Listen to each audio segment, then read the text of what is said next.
नमस्कार दोस्तों, मैं सतीश सुमन आपके अपने YouTube चैनल श्रेष्ठ भारत में आपका स्वागत करता हूं।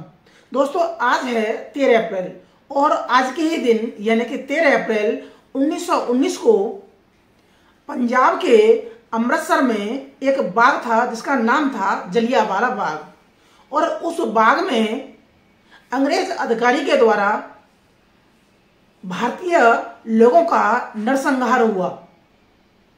उस घटना को जलियांवाला बाग हत्याकांड के नाम से जाना जाता है। हम सभी जानते हैं घटना यह थी कि जलियांवाला बाग में हजारों की संख्या में भीड़ एकत्र थी, क्योंकि अंग्रेज सरकार द्वारा सतपाल और सैफुद्दीन किचलू को गिरफ्तार कर लिया था, क्योंकि वो अंग्रेज सरकार द्वारा बनाए गए कानून रॉलेट एक्ट का विरोध कर रहे थे। उनकी गिरफ्तारी के विरोध में एक प्रोटेस्ट चल रहा था जलियांवाला बाग के अंदर। तभी अंग्रेज अधिकारी जनरल डायर वहां पर आ जाता है और बिना चेतावनी दिए उन पर गोली चलाता है, जिससे हजारों की संख्या में लोग मारे जाते हैं और उससे भी ज्यादा लोग घायल हो जाते हैं। और उसी घटना में एक बालक भी था, वो घायल हुआ था, जिसका नाम था ऊधम सिंह। उस बालक ऊधम सिंह ने बड़े होकर 13 मार्च 1940 को लंदन के किंगस्टन हॉल में जनरल डायर की हत्या कर दी। अब प्रश्न ये उठता है कि ऊधम सिंह ने जिस जनरल डायर की हत्या की थी, क्या वो वही जनरल डायर था जिसने जलियांवाला बाग के अंदर गोली चलवाई थी? तो इसका उत्तर है नहीं।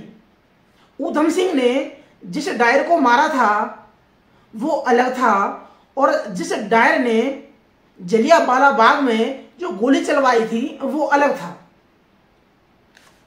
और हम लोग जानते हैं कि यह वही डायर था जिसने गोली चलवाई थी। तो बात यह है कि जिस डायर ने गोली चलवाई थी उसका नाम था ब्रिगेडियर रेजिनोल्ड डायर, और ऊधम सिंह ने जिसको मारा था उसका नाम था lieutenant governor Michael O'Dwyer. अब इन दोनों का आपस में क्या संबंध था, या ऊधम सिंह ने इस डायर को क्यों मारा था, क्या यह गलती में मारा गया था? तो बात यह थी, पूरे संसार में इस हत्याकांड की निंदा हो रही थी, और इस निंदा को देखते हुए अंग्रेज सरकार ने जांच के आदेश दिए और जांच के लिए एक कमीशन नियुक्त किया जिसका नाम था हंटर कमीशन। इस हंटर कमीशन ने जनरल डायर के यानी कि जो डायर था ब्रिगेडियर, उसके बयान लिए। उस बयान में ब्रिगेडियर रेजिनोल्ड यानी कि आर डायर ने अपना बयान दिया कि वहां पर पहुंचा तो वहां की भीड़ ने हमें मारने के लिए हम पर हमला किया और हमने अपने बचाव के लिए उन पर गोलियां चलवाई। इस जांच में जो तथ्य सामने आए वो ये थे कि आर डायर ने वहां पर पहुंचने से पहले ही गोली चलवाने का जो निर्णय अपने मन में बसा लिया था। उसका प्लान था कि वहां पर जाना है और वहां पर निहत्थे लोगों पर गोलियां चलवानी हैं और उनको सबक सिखाना है कि अंग्रेज सरकार के खिलाफ कैसे प्रोटेस्ट करते हैं। इस हंटर कमीशन ने अपनी रिपोर्ट 1920 में प्रेषित की, जिसमें आर डायर को दोषी बनाया गया।